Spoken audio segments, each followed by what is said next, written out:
If you want more peace and power, there's one habit you can't afford to break. Keep this private. The Stoics were ruthless about silence, and for a reason. Share the wrong details, and you trade your focus for noise, your strength for strangers' opinions. In the next few minutes, I'll show you 4 things you must never reveal, 3 timeless lessons from Stoicism, and a 4th that almost no one talks about, that quietly separate the scattered from the unstoppable. Before we begin, ask yourself this: who gets access to your inner life? Discipline or distraction? The Stoics believed that strength was not proven through what you declared, but through what you could hold quietly inside. Marcus Aurelius wrote, "The soul becomes dyed with the color of its thoughts." Every time you share your thoughts with the wrong audience, you risk staining that color with the noise of the crowd. Seneca warned that careless words weaken character, and Epictetus reminded his students that freedom begins with mastering your impulses, including the impulse to speak. There was a time in my life when I mistook openness for authenticity. I believed that sharing everything made me honest, transparent, even brave, but in truth it made me scattered. Every opinion I absorbed became a distraction, and every reaction from others subtly changed my direction. What felt like connection was, in reality, diffusion. The Stoics would have smiled at my mistake, because to them silence was never absence. It was strength held in reserve. So here are 4 things that Stoicism teaches us to keep private if you want to protect your peace, your power, and your focus. And the last one may completely change the way you understand virtue. 1. Your deepest goals. When you speak your dreams too early, you give the world permission to interfere with them. The Stoics warned that the fire of intention burns brightest in silence and dims in applause. I once shared a personal project with friends, a project that felt sacred to me. Their support was warm, but in that warmth, something subtle died. I started imagining their expectations instead of focusing on my actions. The energy that once came from purpose now came from wanting to impress. Weeks later, the project faded.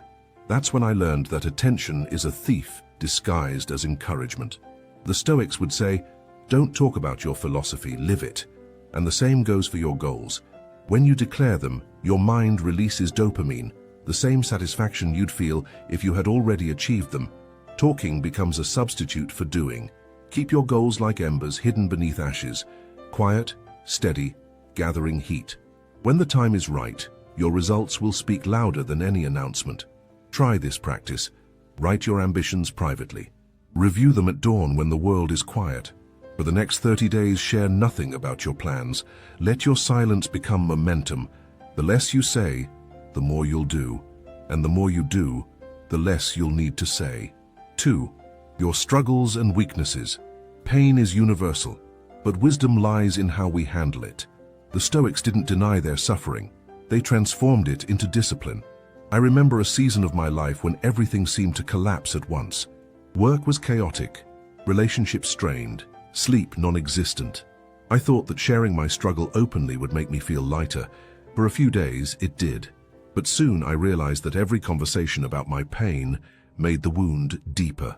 Each retelling was like scratching a scab that was trying to heal. Epictetus once said, "Don't explain your philosophy, embody it." What he meant was, live your healing instead of narrating it. Talking about weakness can be cathartic, but broadcasting it to everyone drains the very strength you need to overcome it. Find 1 or 2 people you trust deeply. Mentors, friends who hold your truth without judgment. Speak honestly with them, then return to silence. Reflection is medicine, repetition is poison. The Stoics practiced this discipline through journaling. Marcus Aurelius wrote his meditations not to impress others, but to process his battles privately. His words were meant for no audience, yet they changed millions. Maybe your strength begins the same way in pages no one else will read. And if this message resonates with you, if you're seeking to build that quiet strength, the best thing you can do is stay connected to Stoic Wisdom daily. Subscribe to Stoic Spring, and every week you'll receive teachings that help you stay calm, centered, and resilient. Create the habit of nurturing your peace of mind, because peace, like a muscle, grows through consistent practice. 3. Your personal life. Not everyone deserves access to your heart. In a world addicted to exposure, privacy has become a rare form of power. The Stoics valued it because they understood that what's sacred loses meaning when it's over-explained. I learned this lesson through heartbreak. Years ago, I shared too much about my relationship, stories, emotions, even private arguments. At first, it felt like connection, but soon it became noise. Everyone had an opinion and none of them lived my life. What should have been resolved between two people became a spectacle of confusion. The love that once felt pure now carried the weight of other people's expectations. Seneca wrote, "Withdraw into yourself as far as you can." He didn't mean isolation, he meant sovereignty. When you retreat from public noise, you return to the center of your own judgment. That's where clarity lives. Here's a practice. Before you share a detail of your personal life, pause for 24 hours. Ask yourself, am I sharing this to connect or to be seen? If it's the latter, wait. If it's truly meant to connect, you'll know, because it won't come from anxiety. It'll come from peace. Your personal life is like a flame. Too much oxygen and it burns out. Too little and it suffocates. Balance is found in quiet warmth, not public fire. Remember, not everyone who watches you wants the best for you. Protect your inner circle. Protect your peace. In silence, love grows deeper roots. 4. Your good deeds and acts of virtue. And now, the one most people overlook. Your good deeds. In our era of digital applause, kindness often comes with a hashtag, but the Stoics taught that virtue needs no witness. Marcus Aurelius wrote, "When you have done a good act, don't look for applause. It is enough to have done it." Virtue is its own reward. When you seek recognition for your goodness, the act stops being good. It becomes performance. Years ago, I helped a stranger who was struggling financially. It felt right, but later, I caught myself mentioning it in conversation, hoping to be seen as compassionate. That realization hit hard. I wasn't seeking virtue, I was seeking validation.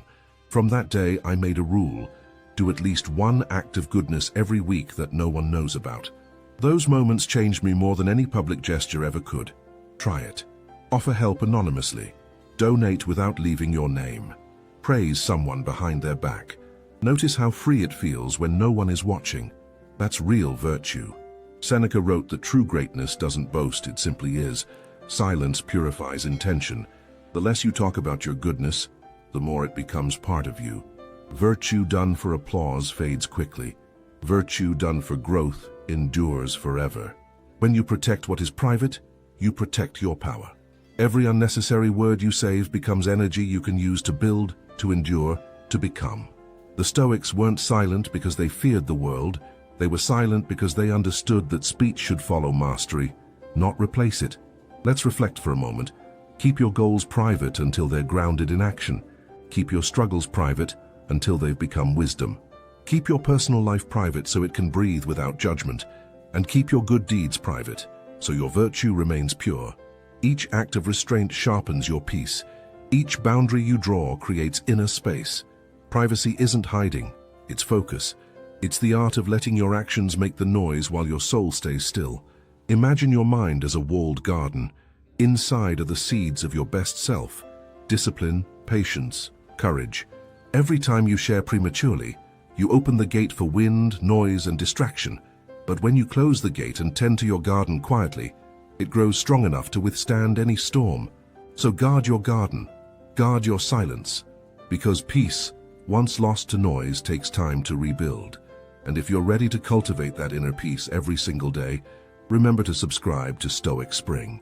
You'll join a community of people who, like you, are learning to grow through wisdom, to mature through reflection, and to choose serenity over chaos.